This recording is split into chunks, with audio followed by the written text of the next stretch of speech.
My dear students, dear friends, and dear brothers and sisters, once again I welcome to all of you in Dr. S. Chandra online classes for education. मेरे प्रिय विद्यार्थियों, प्यारे भाई और बहनों, प्यारे साथियों, प्यारे मित्रों, मैं आप सभी लोगों का एक बार फिर से doctor S Chandra online classes for education में बहुत बहुत स्वागत करता हूं। मेरे प्रिय विद्यार्थियों, पिछले कुछ कक्षाओं में कुछ वीडियोस में हम सभी लोगों ने human rights and duties that is मानवाधिकार एवं कर्तव्य से रिलेटेड 300 मल्टीपल चॉइस क्वेश्चंस या 300 महत्वपूर्ण वस्तुनिष्ठ प्रश्न ऑब्जेक्टिव क्वेश्चंस का अभ्यास कर चुके हैं और उसी श्रृंखला में उसी सीरीज में आज की क्लास में इस वीडियो के अंतर्गत हम सभी लोग अन्य 30 क्वेश्चंस अन्य जो है 30 मल्टीपल चॉइस क्वेश्चंस का अभ्यास आज की क्लास में करेंगे।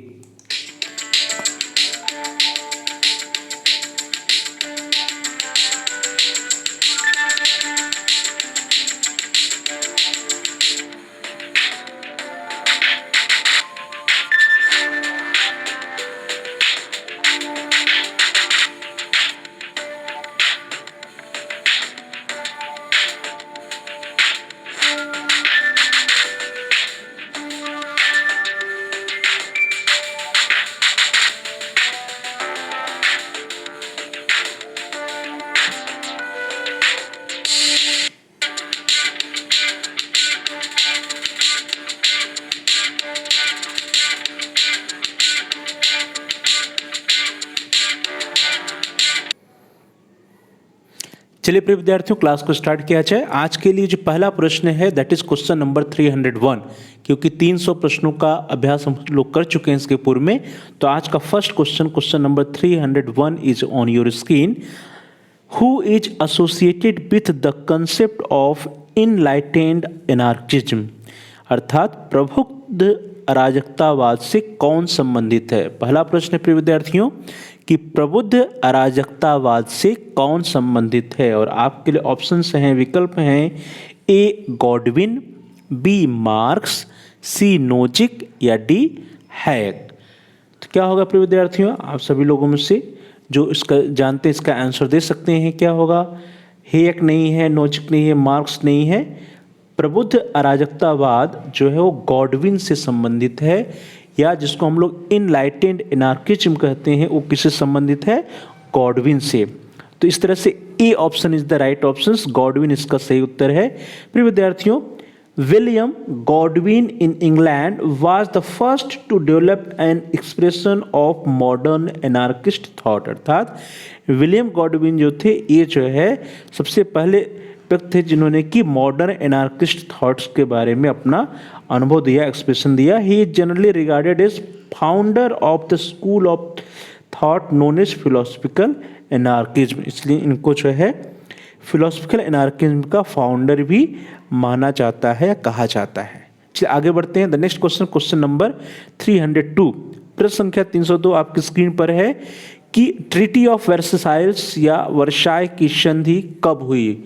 ये बहुत ही प्रचलित प्रश्न है प्रिय विद्यार्थियों, हो सकता है आप सभी लोगों को इसका आंसर पता हो। वर्साय की संधि या ट्रीटी ऑफ वर्साइल्स कब हुई, इसका आंसर आपको आना चाहिए। इसके ऑप्शंस है ए 28 जून 1917, बी 28 जून 1918, सी 28 जून 1919 या डी है 28 जून 1920। तो इसका राइट ऑप्शन क्या है प्रिय विद्यार्थियों, 1917 नहीं है, 1918 नहीं है, 1920 नहीं, क्या 28 जून 1919 को वर्साय की संधि या ट्रीटी ऑफ वर्साइल्स हुआ था। तो इस तरह से आप सभी लोगों में से जिन लोगों ने सी ऑप्शन चुना, आपका आंसर, आपका उत्तर सही है। The treaty of Versailles was the primary treaty produced by the Paris peace conference at the end of world war first. कब हुआ था, वर्ल्ड वार फर्स्ट के एंड में हुआ था, समाप्ति पर हुआ था। It was signed on 28 June 1919 by the Allied and Associated Powers and by Germany in the Hall of Mirrors in the Palace of Versailles and went into effect on 10 January 1920। तो ये कहाँ हुआ था प्रिय विद्यार्थियों, जर्मनी में mirrors in the palace of Versailles, अर्थात जो वर्साइल में पैलेस है, महल, उसमें हुआ था, इसलिए इसको वर्साय की संधि कहा जाता है। और कब हुआ था, 28 जून 1919 को हुआ था और 10 जनवरी 1920 से यह लागू हुआ या इफेक्ट में आया था। चलिए आगे बढ़ते हैं। The next question, question number 303, प्रश्न संख्या 303 आपकी स्क्रीन पर है। Libertarian theory of human rights is mainly contribution of. Libertarian theory या मानव अधिकारों का स्वेच्छातंत्रवादी सिद्धांत मुख्यतः देन है। यह प्रश्न है कि मानव अधिकारों के स्वेच्छातंत्रवादी या libertarian theory of human rights is mainly contribution of, ये किसका कंट्रीब्यूशन है या मानव अधिकारों का स्वेच्छातंत्रवादी सिद्धांत ये किसकी देन है। और इसके ऑप्शंस आपकी स्क्रीन पर, A Hayek, B Milton, C Robert Nozick and D Firestone. तो किसका है प्रिय विद्यार्थियों, जो मानव अधिकारों का स्वेच्छातंत्रवादी सिद्धांत है, ये जो है हेयक का नहीं है, मिल्टन का नहीं है, फायरस्टोन नहीं है, किसका है, रॉबर्ट नोजिक का है। तो इस तरह से आप सभी लोगों में जिन लोगों ने सी ऑप्शन चुना, आपका आंसर, आपका उत्तर सही है। The next question, question number 304 is on your screen. प्रश्न संख्या 304 आपकी स्क्रीन पर है। द क्वेश्चन इज अनुच्छेद 25 का संबंध किससे है। प्रिय विद्यार्थियों, जो आर्टिकल 25 है उसका रिलेशन किससे है, उसका संबंध किससे, और आपके ऑप्शंस हैं, ए धर्म को मानने तथा उसका प्रचार करने की स्वतंत्रता से, बी किसी धर्म को प्रचारित करने हेतु कर से छूट, सी बलात्श्रम एवं अवैध मानव व्यापार के विरुद्ध प्रतिषेध, एंड डी प्राण एवं दैहिक स्वतंत्रता का संरक्षण। तो प्रिय विद्यार्थियों, आप सभी लोगों ने संविधान के बारे में पढ़ा है, तो उसमें जो आर्टिकल 25 है या अनुच्छेद 25 उसका संबंध किससे है, प्राण एवं दैहिक स्वतंत्रता का संरक्षण से नहीं है, बलात्श्रम एवं अवैध मानव व्यापार के विरुद्ध प्रतिषेध से भी नहीं है, और जो भी है किसी धर्म की प्रचारित करने कर से छूट, ये भी नहीं, बल्कि क्या है, अनुच्छेद 25 का संबंध जो है वो धर्म को मानने तथा उसका प्रचार करने की स्वतंत्रता से है। तो इस तरह से आप सभी लोगों में से जिन लोगों ने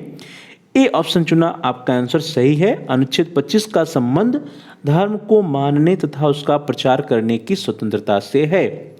अगला प्रश्न आपकी स्क्रीन पर है, द क्वेश्चन नंबर 305, प्रश्न संख्या 305 कहता है कि who is regarded as main proponent of theory of legal rights. प्रिय विद्यार्थियों, किसे कानूनी अधिकारों के सिद्धांत का प्रमुख उन्नायक कहा जाता है, या who is regarded as main proponent of theory of legal rights. और आपके ऑप्शंस आपकी स्क्रीन पर, A Bentham, B J S. Mill, C Spencer या डी ग्रीन। तो प्रिय विद्यार्थियों, कानूनी अधिकारों के सिद्धांतों का प्रमुख उन्नायक किसे कहते हैं, ग्रीन नहीं, स्पेंसर नहीं, जे.एस. मिल नहीं, बल्कि किसे कहा जाता है, बेंथम साहब को कहा जाता है। तो इस तरह Bentham is regarded as main proponent of theory of legal rights, या कानूनी अधिकारों के सिद्धांत का प्रमुख उन्नायक बेंथम जी को कहा जाता है। Among the advocates of theory of legal rights, the names of Bentham, Hegel and Austin can be mentioned। अर्थात जब हम लोग थ्योरी ऑफ लीगल राइट्स की बात करते हैं तो उसमें बेंथम का नाम, हेगल का नाम और ऑस्टिन का नाम आता है।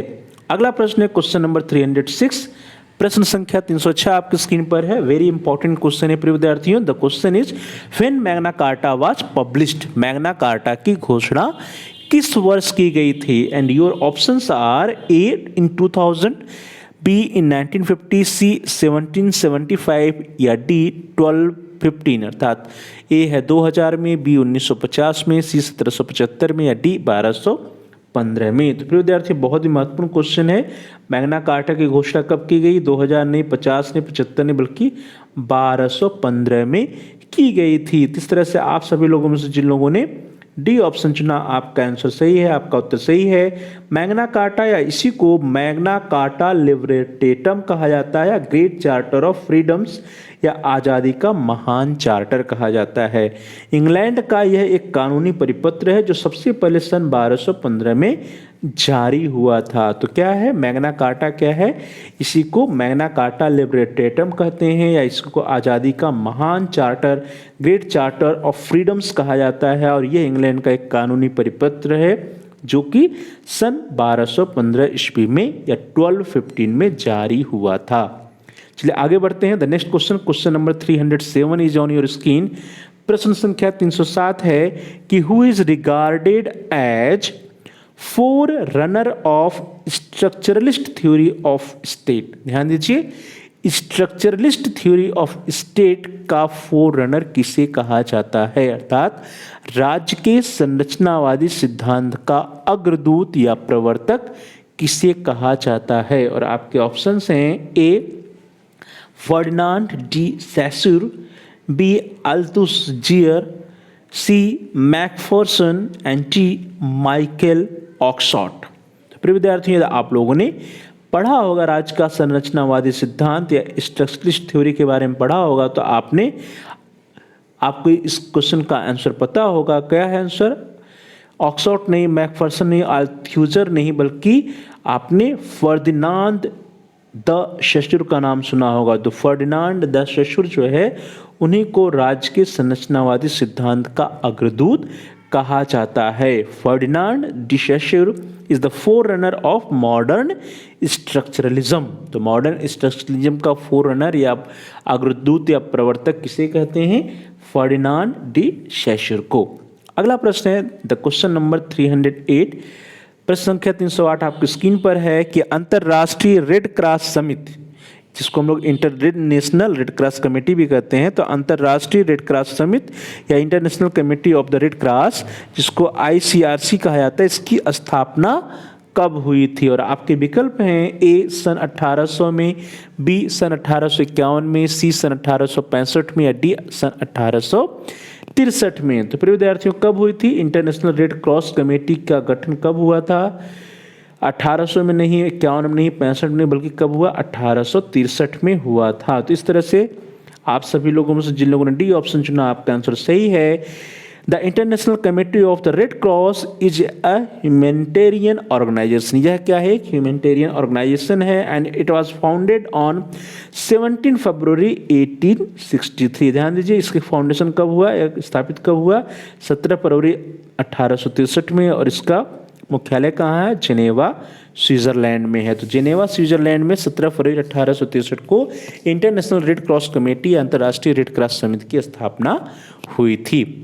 आगे बढ़िए, अगला प्रश्न आपकी स्क्रीन पर आया द क्वेश्चन नंबर 309। ये भी बहुत ही इंपॉर्टेंट क्वेश्चन है प्रिय विद्यार्थियों।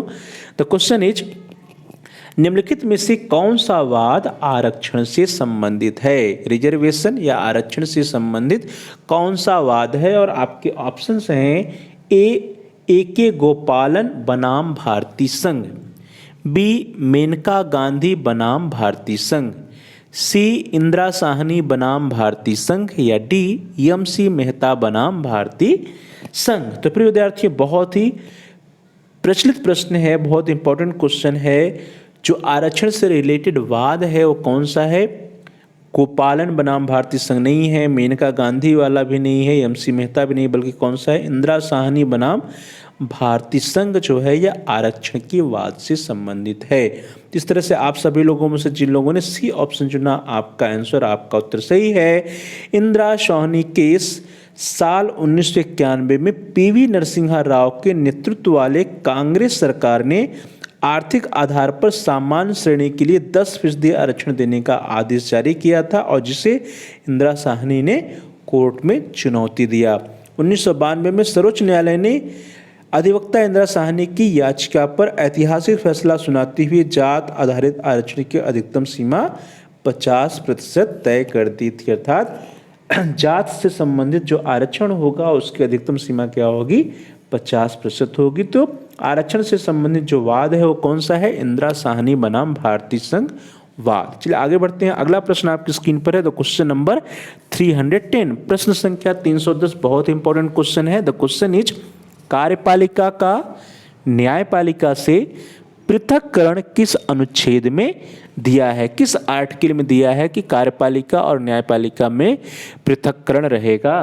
ऑप्शंस आर ए आर्टिकल 20 या अनुच्छेद 20, बी अनुच्छेद 30 या आर्टिकल 30, सी अनुच्छेद 40 या आर्टिकल 40 एंड डी अनुच्छेद 50 या आर्टिकल 50। तो प्रिय विद्यार्थियों, कार्यपालिका का न्यायपालिका से जो पृथक्करण है किस अनुच्छेद में दिया गया है? 20 में नहीं, 30 में नहीं, 40 में, बल्कि किस में दिया गया है? अनुच्छेद 50 आर्टिकल 50 में दिया गया है।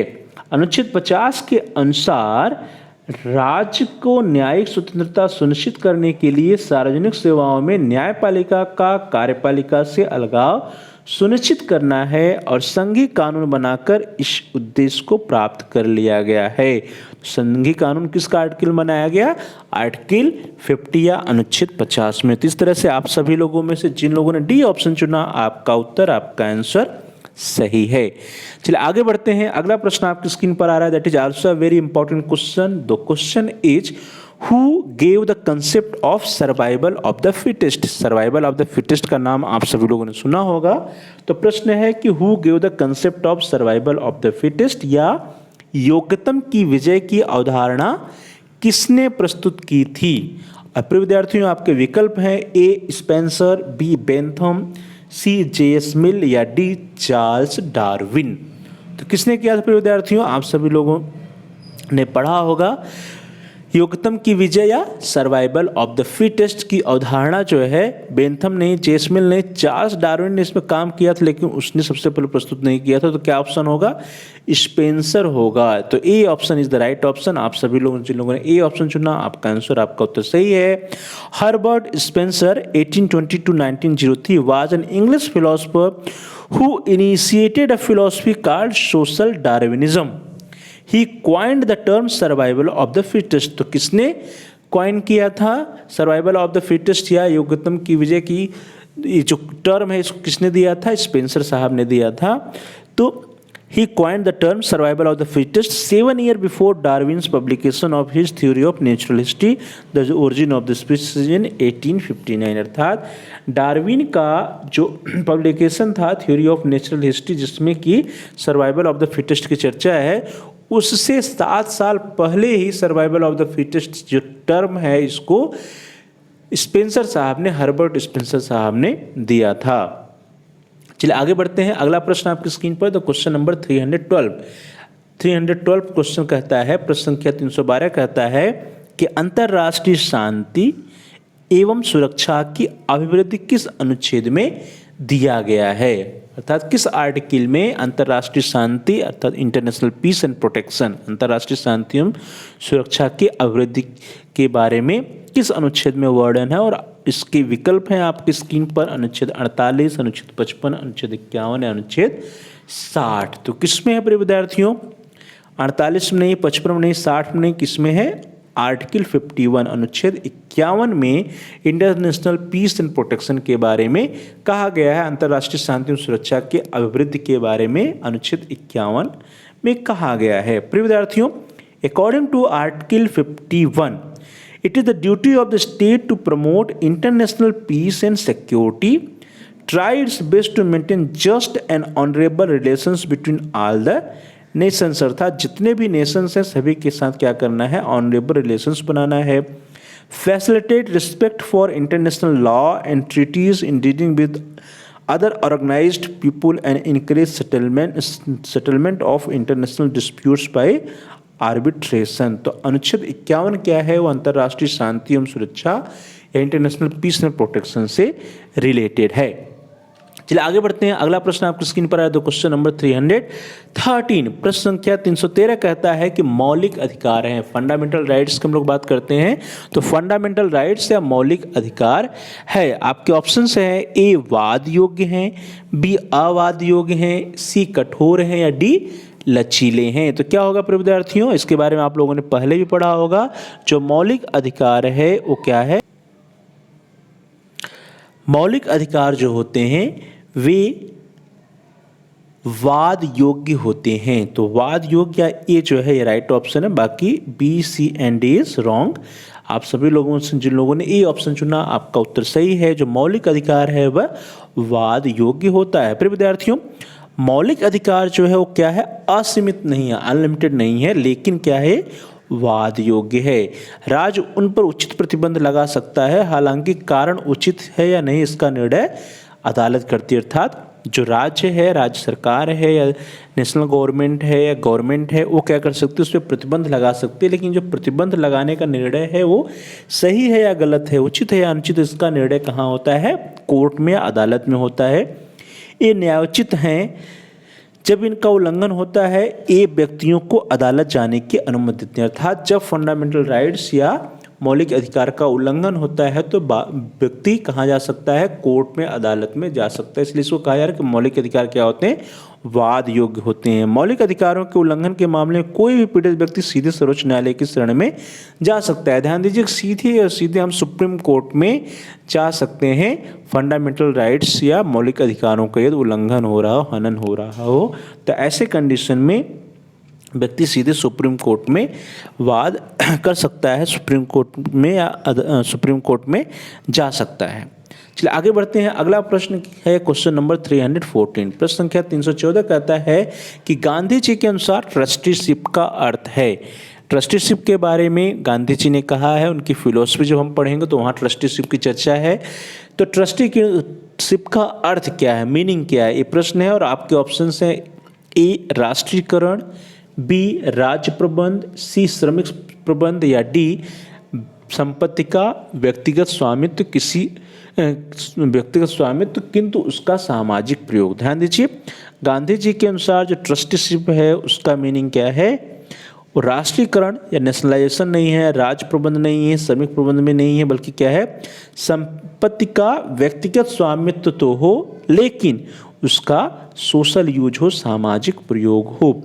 तो जो ट्रस्टीशिप है, गांधी जी का जो ट्रस्टीशिप का सिद्धांत है, उसके अनुसार जो संपत्ति है वो व्यक्तिगत स्वामित्व तो हो सकता है, संपत्ति पे किसी व्यक्ति का हो, लेकिन उसका प्रयोग जो है समाज के लिए किया जाना चाहिए। तो इस तरह से the D option is the right option. Mahatma Gandhi के ट्रस्टीशिप सिद्धांत के अनुसार जो व्यक्ति अपनी आवश्यकताओं से अधिक संपत्ति एकत्रित करता है उसे केवल अपनी आवश्यकताओं की पूर्ति हेतु संपत्ति के उपयोग करने का अधिकार है। से संपत्ति का प्रबंध उसे एक ट्रस्टी की हैसियत से देखभाल कर समाज कल्याण पर खर्च कर देना चाहिए या करना चाहिए। तो ये है प्रिय विद्यार्थियों ट्रस्ट। हम लोगों ने ट्रस्ट का नाम सुना होगा, ढेर सारे ट्रस्ट का नाम सुनते हैं। तो जो ट्रस्टीशिप का सिद्धांत है गांधी जी का, उसके अनुसार कि जो किसी व्यक्ति ने जो धन एकत्रित किया है, तो जो आवश्यकता से अधिक धन है, उस आवश्यकता से अधिक धन को सामाजिक कार्य में लगाना चाहिए, सामाजिक प्रयोग में लगाना चाहिए। और उसके लिए सामाजिक प्रयोग में लगाते हुए वह व्यक्ति जो है एक ट्रस्टी की हैसियत से उसकी देखभाल करे। तो इस तरह से विद्यार्थियों महात्मा गांधी के ट्रस्टीशिप सिद्धांत के अनुसार जो व्यक्ति अपनी आवश्यकताओं से अधिक संपत्ति एकत्रित करता है उसे केवल अपनी आवश्यकताओं की पूर्ति हेतु संपत्ति के उपयोग करने का अधिकार है। से संपत्ति का प्रबंध क्या करेगा, उसे एक ट्रस्टी की हैसियत से देखभाल कर समाज कल्याण पर खर्च करना चाहिए। तो इस तरह से विद्यार्थियों D option is the right option. The next question, question number 315, प्रश्न संख्या 315 है। In which year first constitutional amendment act was passed in India. हमारे देश भारत में प्रथम संविधान संशोधन अधिनियम किस वर्ष पारित किया गया था। और इसके विकल्प हैं ए 1915 या 1950, बी 1951 या 1951, सी 1952 या 1952 एंड डी वन इज 1953 या 1953। तो प्रिय विद्यार्थियों हमारे देश में भारत में जो प्रथम संविधान संशोधन है या फर्स्ट कॉन्स्टिट्यूशनल अमेंडमेंट एक्ट है वो कब आया था, 53 नहीं, 52 नहीं, 50 नहीं, बल्कि 1951 में आया था। तो इस तरह से आप सभी लोगों में से जिन लोगों ने बी ऑप्शन चुना, आपका आंसर, आपका उत्तर सही है। The formal title of the amendment in the constitution, the first amendment act क्या था, 1951। It was moved by the third prime minister of India Jawaharlal Nehru on 10 May 1951 and enacted by parliament on 18 June 1951। तो कब हुआ विद्यार्थियों प्रथम संविधान संशोधन, 1951 में या 1951 में हुआ। चलिए अगला प्रश्न, the next question, question number 316। The question is cultural hegemony. Cultural hegemony या सांस्कृतिक प्रभुत्व के विचार का संबंध किससे है। आप कल्चरल हीगोमोनी या सांस्कृतिक प्रभुत्व का नाम सुने होंगे। तो ये जो कंसेप्ट है, ये जो विचार है, इसका रिलेशन किससे है। आपके ऑप्शन हैं A Antonio Gramsci, B Matteo Bartoli, C Vladimir Lenin and D G Sorel. तो प्रिय विद्यार्थियों यदि आप सभी लोगों ने कल्चरल हेगेमोनी या सांस्कृतिक प्रभुत्व के बारे में पढ़ा होगा तो आपको पता होगा कि इसका जो संबंध है वो किससे है, जी सोरेल से नहीं, व्लादिमीर लेनिन से नहीं, मैटियो बर्टोल्डी से नहीं, बल्कि एंटोनियो ग्रामशी से है। तो इस तरह से A option is the right option. The Italian philosopher, ध्यान दीजिए, जो एंटोनियो ग्रामशी है वो क्या है, एक इटालियन फिलोसफर है। The Italian philosopher Antonio Gramsci developed the concept of cultural hegemony out of Karl Marx theory that the dominant ideology of society reflects the beliefs and interest of the ruling class। अर्थात जो Karl Marx की theory थी, उसी Karl Marx की theory के आधार पर cultural हेगेमोनी या फिर सांस्कृतिक प्रभुत्व के विचार जो है एंटोनियो ग्रामशी ने दिया था। और एंटोनियो ग्रामशी क्या थे, एक इटालियन फिलोसफर थे। चलिए आगे बढ़ते हैं। अगला प्रश्न है क्वेश्चन नंबर 317। प्रश्न संख्या 317 आपकी स्क्रीन पर है। इंपॉर्टेंट क्वेश्चन है कि मौलिक कर्तव्यों को संविधान में कब जोड़ा गया था। फंडामेंटल राइट्स या मौलिक कर्तव्य को हमारे इंडियन कॉन्स्टिट्यूशन में, भारतीय संविधान में कब जोड़ा गया। और आपके ऑप्शंस हैं ए 1975, बी 1965, सी 1976 या डी 1995। तो फिर विद्यार्थियों, आप सभी लोगों ने पढ़ा होगा, it was not in 1975, not in 1965, not in 1995, but it was in 1976। मौलिक कर्तव्यों को संविधान में कब जोड़ा गया था, 1976 में, 1976 में जोड़ा गया था। तो इस तरह से the C option is the right option. प्रिय विद्यार्थियों, सरदार स्वर्ण सिंह समिति की अनुशंसा पर संविधान की 42वें संशोधन में, जो कि 1976 में हुआ, तो 42वें संशोधन के द्वारा 1976 में मौलिक कर्तव्य या फंडामेंटल राइट्स को हमारे कॉन्स्टिट्यूशन में, संविधान में जोड़ा गया था। चलिए आगे बढ़ते हैं। अगला प्रश्न है आपकी स्क्रीन पर, question number 318। The question is which article of the Indian constitution abolishes untouchability. प्रिय विद्यार्थियों, अनटचेबिलिटी का नाम आपने सुना होगा, जिसको हम लोग अस्पृश्यता कहते हैं। तो संविधान के किस अनुच्छेद में अस्पृश्यता को निषिद्ध किया गया है, या संविधान का कौन सा अनुच्छेद अस्पृश्यता को निषिद्ध करता है। बहुत इंपॉर्टेंट क्वेश्चन है प्रिय विद्यार्थियों, अधिकांशतः कॉम्पिटिटिव एग्जाम में पूछा जाता है। Your options are A article 14, B article 15, C article 16 या डी आर्टिकल 17। तो प्रिय विद्यार्थियों, जो अस्पृश्यता है, अस्पृश्यता के निषिद्ध का जो संबंध है वो किस अनुच्छेद या किस आर्टिकल में है। आर्टिकल 14 नहीं है, 15 नहीं, 16 नहीं, बल्कि क्या है, आर्टिकल 17 या अनुच्छेद 17 में जो है ये प्रावधान किया गया है। प्रिय विद्यार्थियों, the article 17 states that the abolition of untouchability, untouchability is abolished and its practice in any form is forbidden। अर्थात जो अनटचेबिलिटी है, अस्पृश्यता है, उसको समाप्त कर दिया गया है और किसी भी स्तर पर उसको निषेध किया गया है, फॉरबिडन किया गया है कि कोई भी व्यक्ति किसी भी व्यक्ति के साथ अस्पृश्यता या अनटचेबिलिटी का व्यवहार नहीं कर सकता है। तो इस तरह से विद्यार्थियों, द आर्टिकल 17 जो है वो इंडियन कॉन्स्टिट्यूशन की में अनटचेबिलिटी को अबॉलिश करने से संबंधित है, या अनुच्छेद 17 जो है वो अस्पृश्यता को निषिद्ध करता है। चलिए आगे बढ़ते हैं। The next question, question number 319। प्रश्न संख्या 319 है कि G7 समूह में निम्न में से कौन सा देश नहीं है। G7 ग्रुप 7 का नाम आप लोगों ने सुना होगा, उसमें कौन सी कंट्री नहीं है, देश नहीं है। प्रश्न है, ऑप्शन है कनाडा, फ्रांस, अमेरिका या भारत। तो प्रिय विद्यार्थियों, जो 3 G7 कंट्रीज हैं, उन G7 कंट्रीज में कनाडा का नाम है, फ्रांस का भी नाम है, अमेरिका का भी नाम है, लेकिन भारत या इंडिया का नाम नहीं है। तो इस तरह से जो डी ऑप्शन है, D option is the right option, क्योंकि पूछा जा रहा है कि G7 में कौन सा देश नहीं है, तो भारत नहीं है। फिर विद्यार्थियों, द ग्रुप ऑफ 7 जिसको हम लोग G7 कह रहे हैं, is an inter governmental political forum consisting of, कौन कौन से देश हैं, कनाडा है, फ्रांस है, जर्मनी है, इटली है, जापान है, यूके या यूनाइटेड किंगडम और यूनाइटेड स्टेट्स ऑफ अमेरिका है। तो ये 7 देश हैं। Its members are the world's largest IMF advance economies and wealthiest liberal democracies. The group of officially organised around the shared value of pluralism and representative government. तो विद्यार्थियों, ये क्या है, सबसे अधिक धनवान या विकसित देश हैं, वेल्थिएस्ट लिबरल डेमोक्रेटिस है। तो ये जो 7 समूह है G7 का, इस G7 के 7 समूह में भारत का नाम नहीं है, बल्कि Canada, France, Germany, Italy, Japan, United Kingdom और यूनाइटेड स्टेट्स का नाम आता है।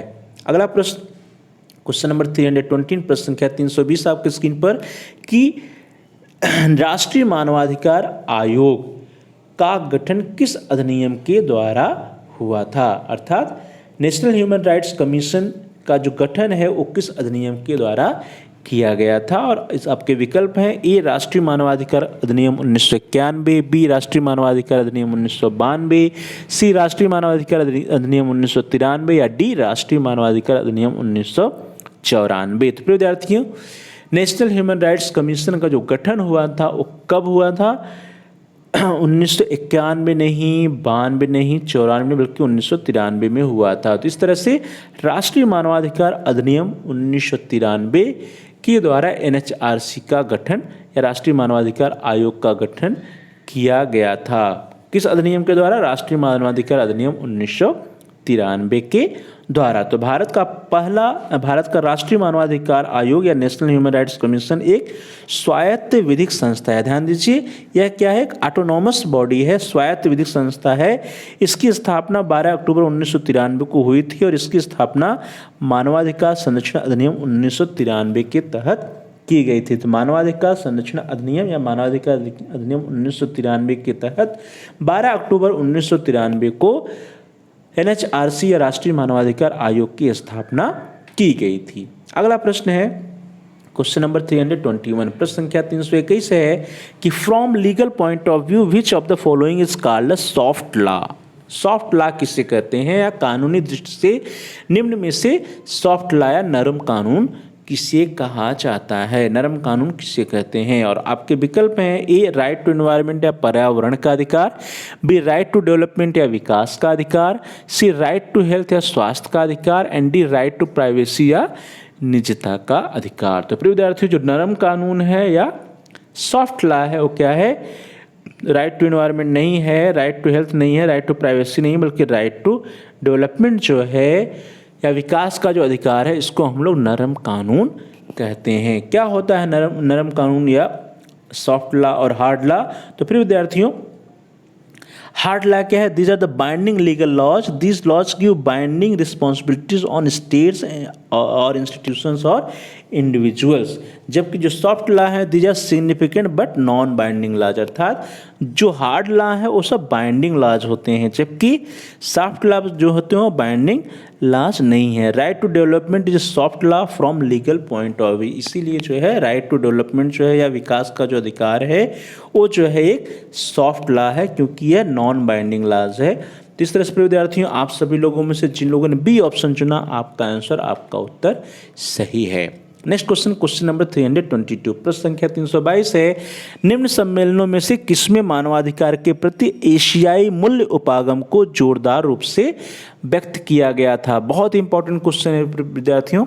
In which of the following conferences Asian values approach to human rights was first emphatically expressed? अर्थात मानवाधिकार के प्रति एशियाई मूल्य उपागम को जोरदार रूप से कब व्यक्त किया गया था, किस कॉन्फ्रेंस में व्यक्त किया गया था? प्रश्न है और आपके विकल्प हैं, A Tehran conference, B Beijing conference, C Rio conference या डी वियना कॉन्फ्रेंस। तो विद्यार्थियों, कब किया गया था? तेहरान में नहीं, बीजिंग नहीं, रियो नहीं, बल्कि वियना कॉन्फ्रेंस में एशियाई मूल्य उपागम का जोरदार रूप से व्यक्त किया गया था। ध्यान दीजिए, इस तरह से the D option is the right option. Cultural and value differences between Asia and the West were stressed by several official delegates at 1993 World Conference on Human Rights in Vienna। अर्थात वियना में जो मानवाधिकार का world conference 1993 में हुआ था, उसमें जो है एशियाई मूल्यों की उपागम का जोरदार रूप से व्यक्त किया गया था। चलिए आगे बढ़ते हैं। अगला प्रश्न है क्वेश्चन नंबर 323, प्रश्न संख्या 323 कहता है कि शिक्षा का अधिकार किस उम्र के बच्चों के लिए बनाया गया है। बहुत ही सरल प्रश्न है लेकिन बहुत इंपॉर्टेंट क्वेश्चन है प्रिय विद्यार्थियों। जो राइट टू एजुकेशन है, शिक्षा का अधिकार है, वो किस वर्ष के बच्चों के लिए बनाया गया है? आपके ऑप्शंस हैं 5 से 12 वर्ष, 8 से 13 वर्ष, 6 से 10 वर्ष या 6 से 14 वर्ष। तो किसके लिए बनाया गया विद्यार्थियों? 5 से 12 नहीं, 8 से 13 नहीं, 6 से नहीं, बल्कि 6 से 14 वर्ष के बालकों के लिए राइट टू एजुकेशन या शिक्षा के अधिकार को बनाया गया है। इस तरह से the D option is the right option. The constitution, ये 86th अमेंडमेंट अर्थात 86वां जो संशोधन होता है 86th अमेंडमेंट या 86वां संशोधन जो कि 2002 में हुआ। The constitution's 86th amendment act 2002 inserted article 21A, उसके द्वारा आर्टिकल 21A इंसर्ट किया गया in the constitution of India to provide free and compulsory education of all children in the age group of 6 to 14 years as fundamental rights in such manner as the state may by law determine. अर्थात जो हमारे constitution में जो संशोधन हुआ 2002 में, उसके द्वारा आर्टिकल 21A जो है बनाया गया और आर्टिकल 21A को इंसर्ट किया गया और उसके अनुसार जो 6 से 14 वर्ष के बालक हैं उनको फ्री एंड कंपल्सरी एजुकेशन अर्थात निःशुल्क और मुक्त शिक्षा का प्रावधान किया गया। तो इस तरह से जो प्रश्न है, इस प्रश्न के लिए जो D option is the right option, 6 से 14 वर्ष के बच्चों के लिए शिक्षा के अधिकार का प्रावधान किया गया है। The next question, question number 324, प्रश्न संख्या 324 है कि who is given credit for presenting classification of human rights 3 generation. ध्यान दीजिए विद्यार्थियों, बहुत इंपॉर्टेंट क्वेश्चन है, अधिकांशतः पूछा जाता है एग्जाम में कि मानवाधिकारों की 3 पीढ़ियों के वर्गीकरण का श्रेय किसे दिया जाता है? Who is given credit for presenting classification of human rights 3 generation and your options are A Karl Vasak, B D Mont, C E Whitcombe and D George Drafton. तो प्रिय विद्यार्थियों, मानवाधिकारों की 3 पीढ़ियों का वर्गीकरण किसने किया था? ड्रैफन ने नहीं, विटकॉम्ब ने नहीं, मॉन्ट ने, बल्कि कार्ल बाशाक ने किया था। तो Karl Vasak is the right option. आप सभी लोगों जिन लोगों ने ए ऑप्शन चुना, आपका उत्तर, आपका आंसर सही है। The division of human rights into 3 generation was initially proposed in 1979 by the चेक jurist Karl Vasak at the international institute of human rights in Strasbourg. अर्थात इन 3 पीढ़ियों को यूरोपीय संघ के चार्टर ऑफ फंडामेंटल राइट्स में भी दर्शाया गया है। इस तरह से विद्यार्थियों, मानवाधिकार की 3 पीढ़ियों का वर्गीकरण करने का जो श्रेय है वो किससे जाता है? कार्ल बाशाक ने, जिसने कि 1979 में यह किया था। चलिए आगे बढ़ते हैं। अगला प्रश्न क्वेश्चन नंबर 325, प्रश्न संख्या 325। तो क्वेश्चन इज किस संवैधानिक संशोधन के अंतर्गत भारत में पंचायती राज निकाय के चुनाव आयोजित किए गए थे? अर्थात पंचायती राज चुनाव से संबंधित कौन सा संवैधानिक संशोधन है? और आपके ऑप्शंस हैं, विकल्प में है ए अनुच्छेद 245J, बी अनुच्छेद 243K, सी अनुच्छेद 243L एंड डी अनुच्छेद 243M। तो प्रिय विद्यार्थियों, यदि आपने पढ़ा होगा तो जो पंचायती राज निकाय के चुनाव से संबंधित जो संशोधन है वो कौन सा है? यम नहीं है, यल नहीं है, जे नहीं, बल्कि क्या है? अनुच्छेद या आर्टिकल 243 के है। तो आर्टिकल 243 के अनुसार जो है भारत में पंचायती राज निकाय के चुनाव आयोजित किए जाते हैं। इस तरह से the B option is the right option. The article 243 K is in the constitution of India 1949, 243 K is elections to the panchayat. अर्थात पंचायत के चुनाव से संबंधित जो आर्टिकल है वो कौन सा है? 243 के या क है। चलिए आगे बढ़ते हैं। अगला प्रश्न है the question number 326, very important question. The question is who is the author of the book common sense. Common sense book जो है, जो कॉमन सेंस शीर्षक जो पुस्तक है, इसके लेखक कौन है? यह प्रश्न है और आपके ऑप्शन हैं प्रिय विद्यार्थियों। A, the option A is Thomas Paine, option B is Benjamin Franklin, option C is Ruskin Bond and option D is John Adams. तो ध्यान दीजिए विद्यार्थियों, the question is who is the author of book common sense. Common sense जो पुस्तक है, common sense शीर्षक जो पुस्तक है, उसके लेखक कौन है? तो जॉन एडम्स नहीं है, बॉन्ड नहीं है, बेंजामिन फ्रैंकलिन नहीं, कौन है? थॉमस पेन जी हैं। तो थॉमस पेन जी जो है कॉमन सेंस पुस्तक के लेखक हैं। इस तरह से आप सभी लोगों में से जिन लोगों ने ए ऑप्शन चुना, आपके उत्तर, आपके आंसर सही हैं। The common sense is a 47 page pamphlet written by Thomas Paine in 1775 to 1776 advocating independence from Great Britain to people in the 13 colonies. अर्थात जो 47 पेज का जो पम्पलेट है, जो पुस्तक है, जिसको हम लोग कॉमन सेंस बोल रहे हैं, वो किसके द्वारा लिखा गया था? थॉमस पेन जी के द्वारा लिखा गया था। अगला प्रश्न है क्वेश्चन नंबर 327। प्रश्न संख्या 327 है कि निम्न में से कौन सा कथन असत्य है? और ऑप्शन है आपके अनुच्छेद 21 का संबंध शिक्षा के अधिकार से है, बी है शिक्षा का अधिकार अधिनियम 2 को 2008 में संसद ने पास किया था, सी है इसमें 6 से 14 वर्ष तक के बच्चों को मुफ्त शिक्षा दी जाती है, और डी है कि शिक्षा का अधिकार अधिनियम 86वें संविधान संशोधन को पास कर बनाया गया था। तो इसमें से गलत कौन सा है, असत्य कौन सा है? तो यदि हम लोग देखें कि शिक्षा का अधिकार अधिनियम 86वें संविधान संशोधन के द्वारा बनाया गया तो सही है। इसमें 6 से 14 वर्ष तक के बच्चों को मुफ्त शिक्षा दी जाती है, भी सही है। अनुच्छेद 21 का संबंध शिक्षा के अधिकार से है, ये भी सही है। शिक्षा का अधिकार अधिनियम को 2008 में संसद में पास किया गया था, ये गलत है। 2008 में नहीं किया गया था प्रिय विद्यार्थियों, बल्कि कब किया गया? 2009 में किया गया था। तो इस तरह से the B option is the right option.